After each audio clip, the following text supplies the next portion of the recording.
हरे कृष्ण। हरे कृष्णा। जैसा कि आप सब जानते हैं, श्रीमद् भगवत गीता एक हमें सही मार्ग से परिचित करवाती है। उसे पढ़ने से ज्ञान प्राप्त होता है। वैसे ही आज के समय में आप सुनते होंगे, धर्म धर्म धर्म, हम इस धर्म से हैं, हम इस धर्म से बिलोंग करते हैं। सब अपने अपने धर्म की गाथा गाते हैं। तो धर्म क्या है? जिस तरीके से हमें समझ पा रहे हैं कि धर्म की व्याख्या अगर देखा जाए तो धर्म को समझने के लिए धर्म वह चीज होती है जो वस्तु को उसके स्वरूप में बना के रखे। जो वस्तु का व्यक्तिगत स्वरूप उसको बना के रखे उसको धर्म कहते हैं। जैसे कि शक्कर का वास्तविक स्वरूप होता है मिठास।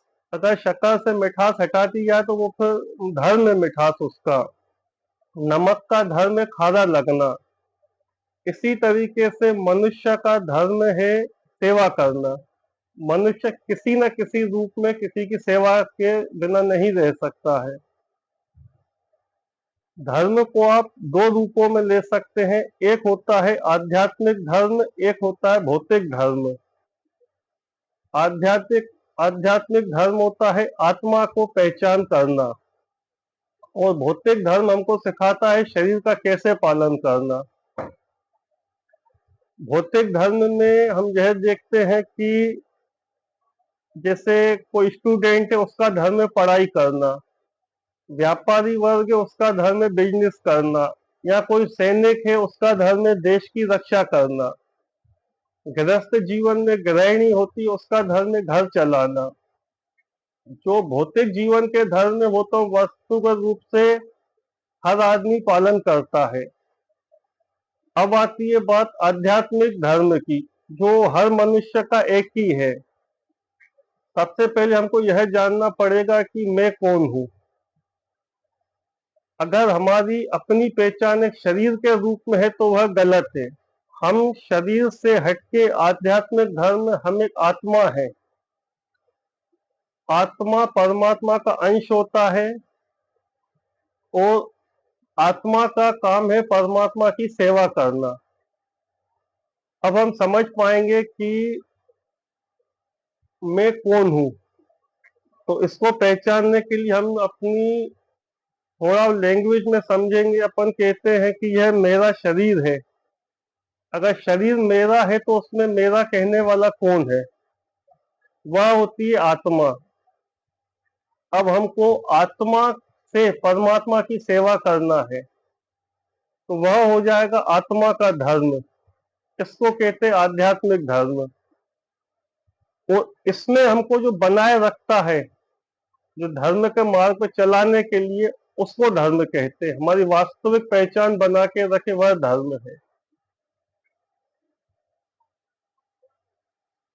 जैसा कि आप सब जानते हैं, हम सोचते नहीं है कि हम इस परिस्थिति में फंस जाएंगे या हमें ये दुख आएगा। तो वैसे हमारे ना चाहते हुए भी जीवन में दुख क्यों आते हैं? जीवन में दुख कभी कोई नहीं चाहता कि हमारे जीवन में कुछ दुख आए। इसके बाद भी दुख आते हैं, यह हमारे कर्मों के हिसाब से रहता है। यह जीवन जो भी कुछ है आज के दृष्टि से नहीं है। पुराने कई हजार वर्षों का हिसाब किताब होता, उस हिसाब से हमारे कर्म बनते हैं।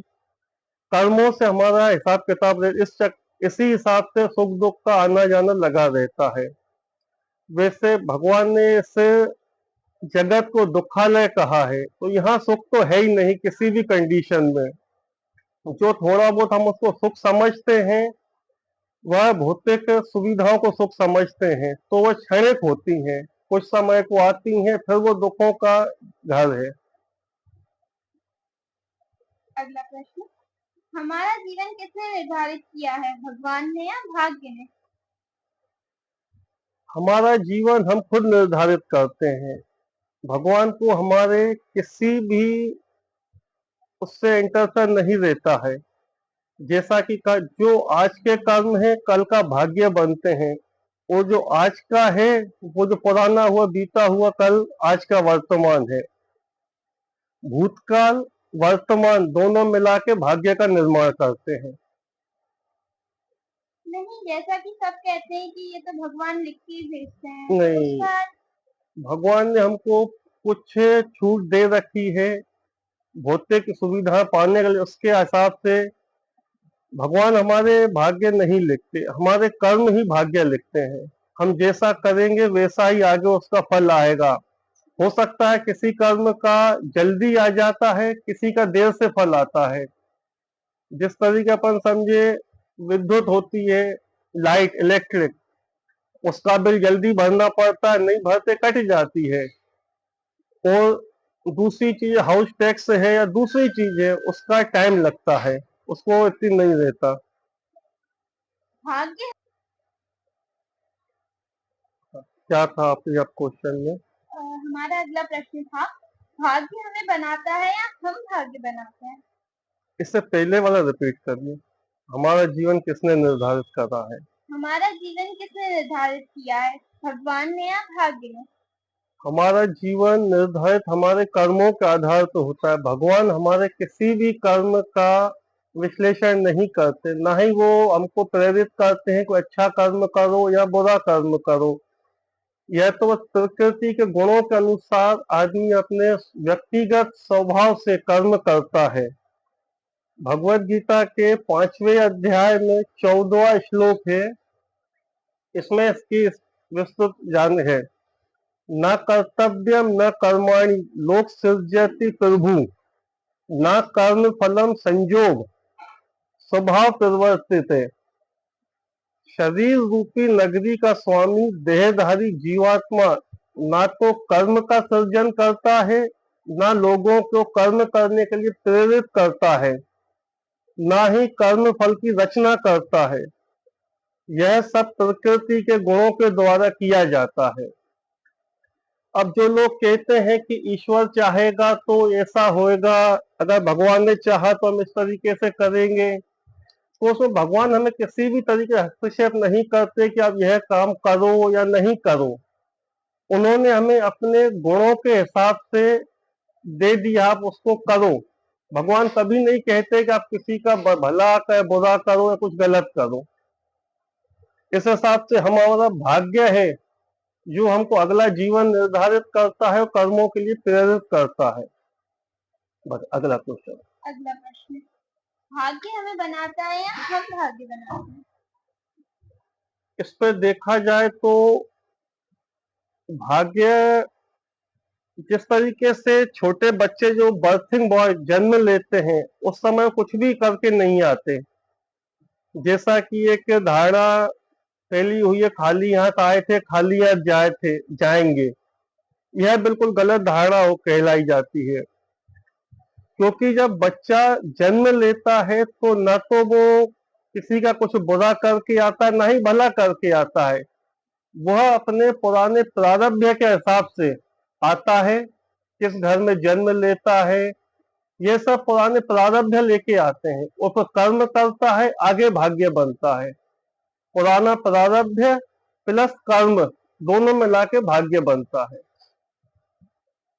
आज हम जिस घर में हैंगे या हमारे जो बच्चे हैं, ये प्रारब्ध रहता है। पुराने कर्मों, पुराने जीवन का जो कर्म होते हैं उसी के हिसाब से आगे भाग्य डिसाइड होता है। क्या रोज की दौड़ धूप यही जीवन है? हमारी रोज की प्रक्रिया रहती है जो हमारा मतलब फिक्स कोई काम है कि हमें रोज यही काम करना है, तो यही हमारा जीवन है? नहीं, यह तो एक भौतिक शरीर को चलाने के लिए कुछ जरूरी वस्तुएं हैं, उसके लिए हमको यह करना जरूरी है। कर्म तो करना पड़ेगा, लेकिन इस आधार पर सोचना पड़ेगा हमें इसके आगे जीवन कैसे जीना है। इस कर्म को करते हुए हमको आध्यात्मिक जीवन में उन्नति करना है।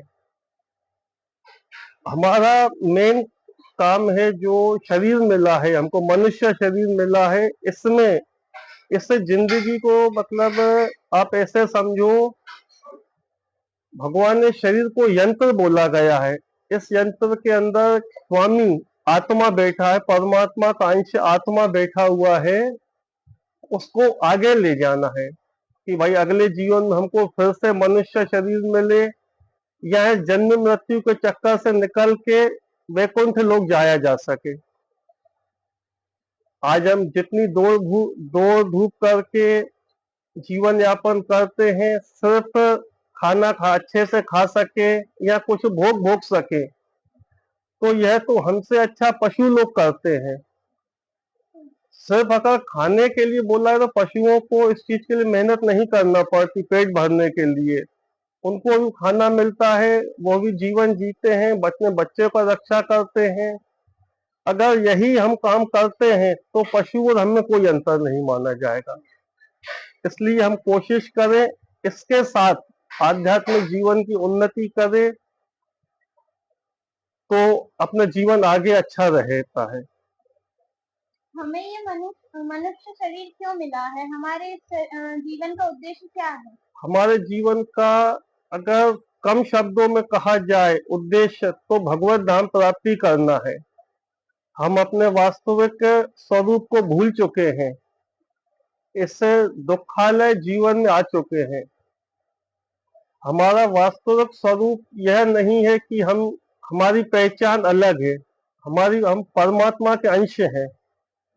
इस हिसाब से हमको वास्तविक स्वरूप को पहचानना पड़ेगा और अपने शरीर को जो मिला है कार्य वो करना पड़ेगा।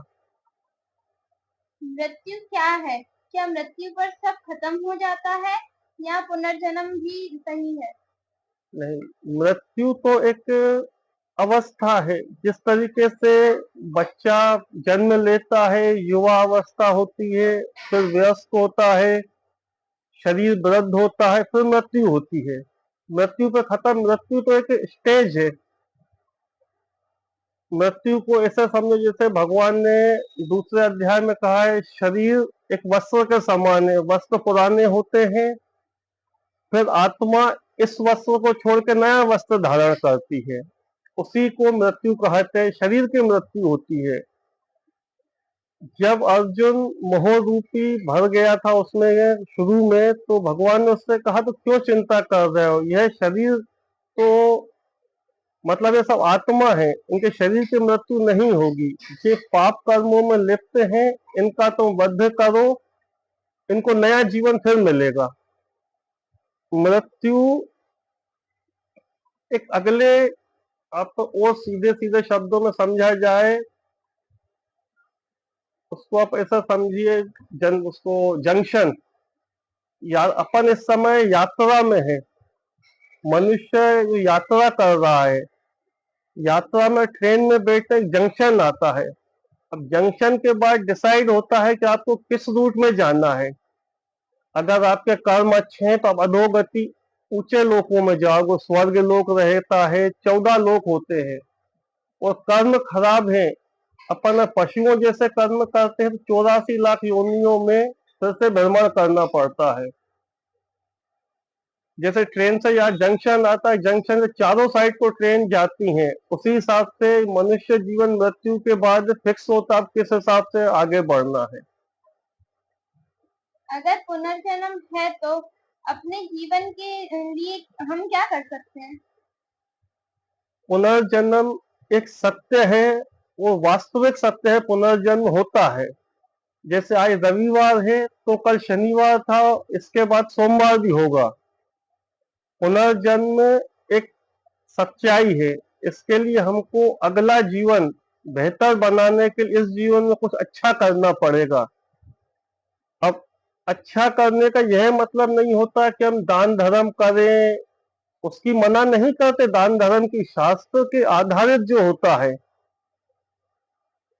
हमको जो शास्त्र आदेश करते हैं कि गीता में कृष्ण ने जो कहा है वह हमारे लिए आदेश है। उसको समझें, पढ़ें, अपने जीवन में लगाएं, अगला जीवन सफल बनाएं और कोशिश करें कि जन्म मृत्यु के चक्र से बाहर निकला जाए। बार बार जन्म लेना, मृत्यु होना, यह भी एक दुख का कारण है। क्या इस संसार का कोई रचयिता है? ये सत्य है?